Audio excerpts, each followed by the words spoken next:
বিরিয়ানি, বিরিয়ানি, বিরিয়ানি। ৮ থেকে ৮০ আমরা সবাই বিরিয়ানি খেতে ভালোবাসি। তাই সেই ৮ থেকে ৮০ মধ্যে আমরাও পড়ি। আমরাও বিরিয়ানি প্রেমী। আমরাও চলে গিয়েছিলাম বিরিয়ানি খেতে। তো উলুবেড়িয়ার মধ্যে অনেক দোকানই আছে। জানি না কেন বারবার আমাদের এই দোকানের বিরিয়ানি খেতেই মনটা বেশি চায়।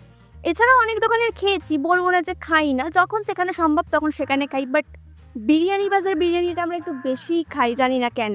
তারপর দুটো বিরিয়ানি কিনে নিয়ে বাড়িতে চলে এলাম। সবার প্রথমে বিরিয়ানি দুটো বার করে নিয়ে ডিশে সুন্দর করে বেড়ে নিচ্ছিলাম। সবাইকে নিয়েই নিচ্ছিলাম। সবাই মিলে খাবো বলে আনন্দ করে। বিরিয়ানিটা ঢেলে নিলাম ডিশে। তো দেখতে পাচ্ছ বিরিয়ানিটা অনেকটা ব্যারাকপুর স্টাইলেই দেখতে, মানে একটু ব্রাউনি ব্রাউনি, আর খেতেও ওই ধরনেরই ছিল। বলবো না একদম প্রপার ব্যারাকপুরের মতো, বাট ওই রকমই তোমরা স্বাদ পাবে। তো যাই হোক, এরপর যেটা করলাম বিরিয়ানিটা ঢেলে নিলাম।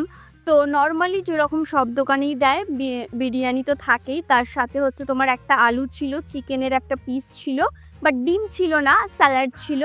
তো এগুলো ছিল, এগুলো দিয়েই বিরিয়ানিটা খেয়েছিলাম। যথেষ্ট ভালো খেতে ছিল, সুন্দর লাগছিল আমার।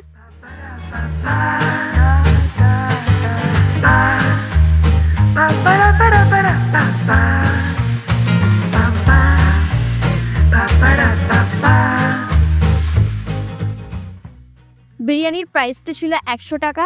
১০০ টাকার দাম হিসাবে বিরিয়ানির কোয়ালিটি কোয়ান্টিটি দুটোই আমার ঠিকই লেগেছে।